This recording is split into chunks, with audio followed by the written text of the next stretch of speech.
सभी को नमो नमः, सुप्रभातम। आज की इस 7वीं कक्षा में हम आप सभी का दोबारा हार्दिक स्वागत अभिनंदन करते हैं। अब तक की कक्षाओं में हम लोग जितना भी विषय पढ़े थे सभी विषय एक वचन में पढ़े थे। एक वचन मतलब एक के लिए।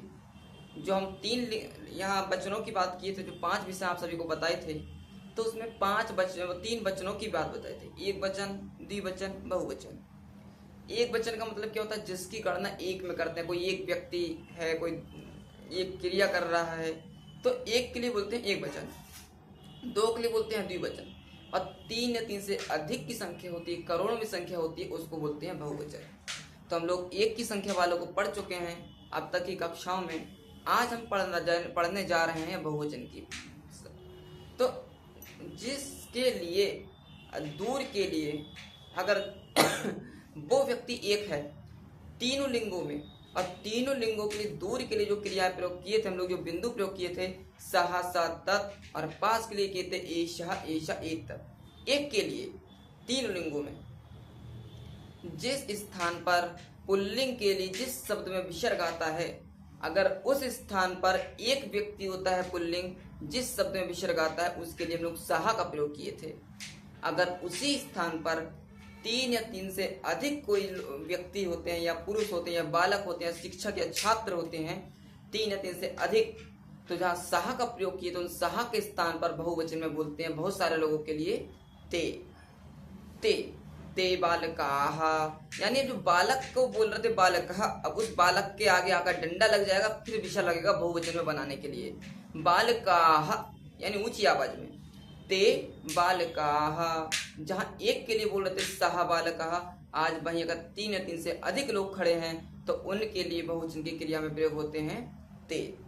ते बालकाः, ते शिक्षकाः, ते छात्राः, ते अध्यापकाः, ते पुरुषाः, ते आरक्षकाः, ते सैनिकाः।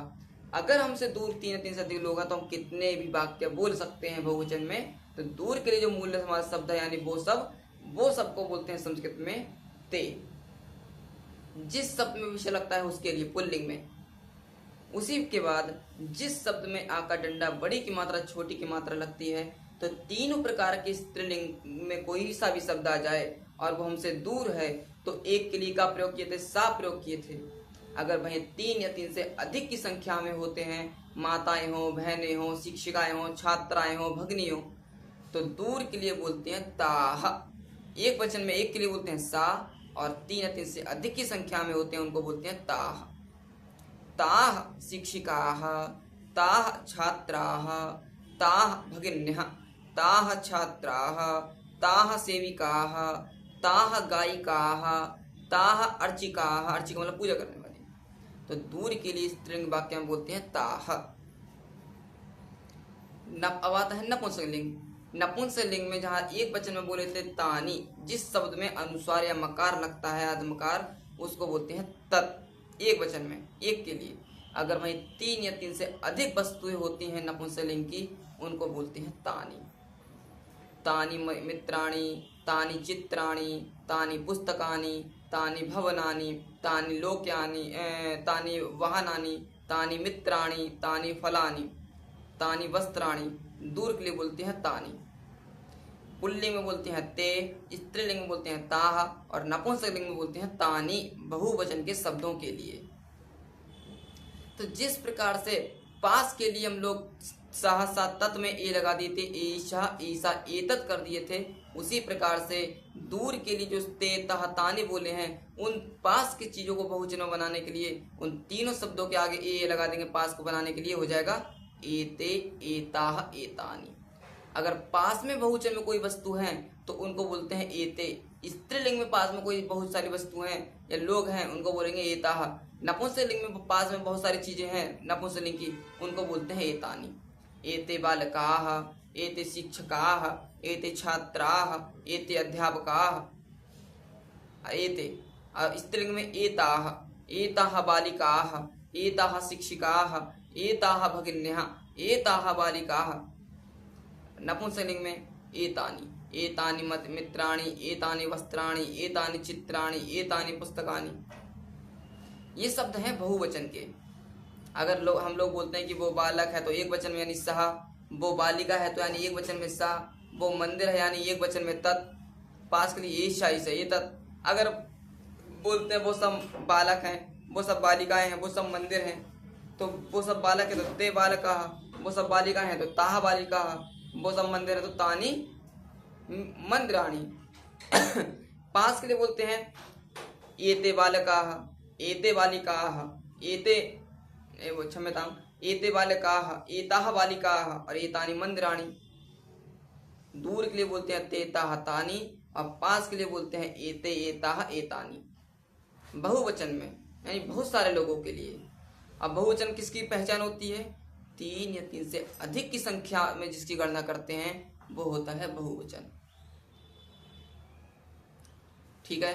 अब यहाँ क्वेश्चन कैसे करेंगे? जैसे हम क्वेश्चन एक वचन में किए कि वो बालक है तो वो कौन है तो सह कहा, स्त्रीलिंग में वो बालिका है तो सा कहा, नपुंसकलिंग में वो कौन है तो तत् किम, पास के लिए एषा का, ऐसा का, एतत् किम। अगर बहुवचन में क्वेश्चन करेंगे कि वो सब कौन है तो क्या बोलेंगे? ते बालका यानी वो बालक हैं तो वो सब कौन है? क्वेश्चन ते के यानी वो सब कौन है? ते के। स्त्रीलिंग में बोलेंगे कि वो सब बालिकाएं तो ताह बालिका, और क्वेश्चन करेंगे कि वो सब कौन है तो ताह काह, ताह काह। अब नपुंसकलिंग में क्वेश्चन करेंगे कि वो मंदिर है जैसे तत् किम।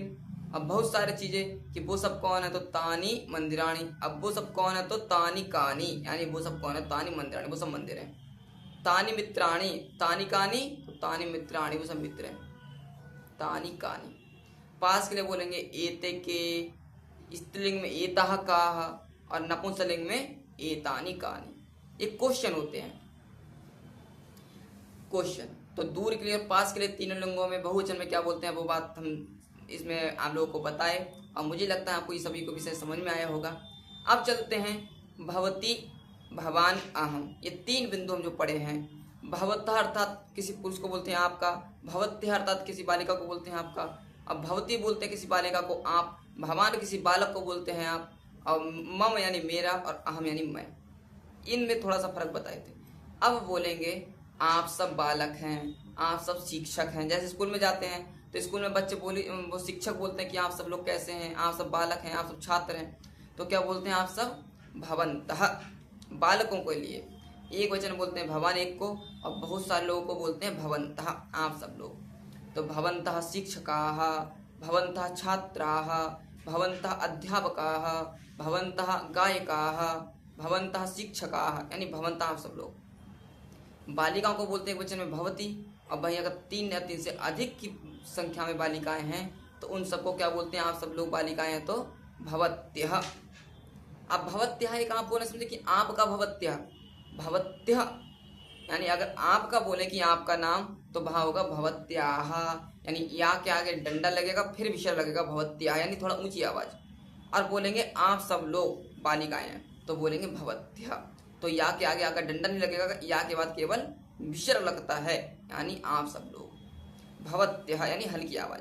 भवत्यः बालिकाः, भवत्यः शिक्षिकाः, भवत्यः गायिकाः, भवत्यः भगिन्यः, भवत्यः मातराः, भवत्यः सेविकाः यानी आप सब लोग। वहीं आती है खुद के लिए, मम यानी मेरा और मैं यानी अहम।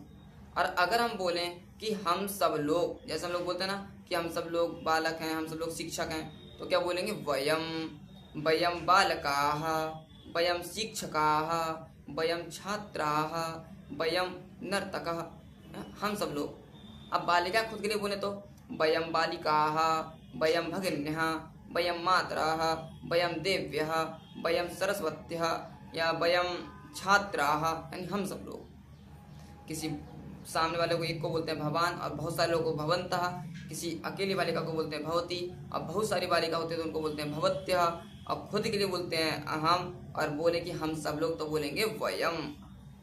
ठीक है, ये हो गया बहुवचन के शब्द। अब आगे चलते हैं, हम लोग कक्षा को समाप्त करते हुए कुछ संख्याओं का एक बार वाचन कर लेते हैं। संख्या क्या, अभी तक हम लोग 1 से 10 तक का संख्या देखे हैं वीडियो में। हाँ, आज 1 से 30 तक का एक बार अभ्यास करते हैं। जैसे हम बोल रहे हैं, आप लोग चाहे लिख भी सकते हैं, उसका उच्चारण भी कर सकते हैं। एकम, द्वे, त्रीणि, चत्वारि, पंच, षट्, सप्त, अष्ट, नव, 10, एकादश, द्वादश, त्रयोदश, चतुर्दश, पंचदश, षोडश, सप्तदश, अष्टादश, नवदश, विंशतिः। एकविंशतिः, द्वाविंशतिः, त्रयोविंशतिः, चतुर्विंशतिः, पंचविंशतिः, षट्विंशतिः, सप्तविंशतिः, अष्टाविंशतिः, नवविंशतिः, 63। ये 1 से 30 तक की गिनती हो गई। तो ये आज की 7वीं वीडियो है, आप सभी लोग देखते होंगे। सभी को मैं इस वीडियो को देखने के लिए बहुत बहुत धन्यवाद करता हूँ।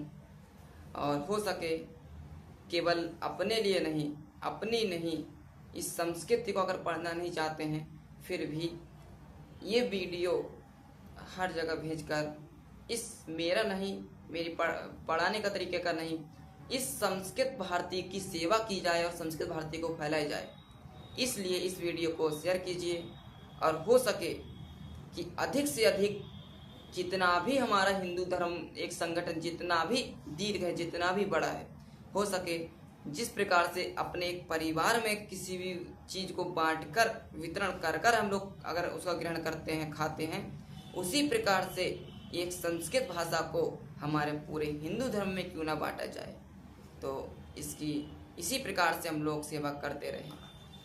मैं आज की वीडियो को यहीं समाप्त करता हूँ और इस वीडियो में मैं आप सभी से विदा चाहता हूँ। सभी को जुड़ने के लिए और वीडियो को देखने के लिए बहुत बहुत धन्यवाद, बहुत बहुत धन्यवाद। सभी को नमो नमः। अगली वीडियो में फिर मिलेंगे।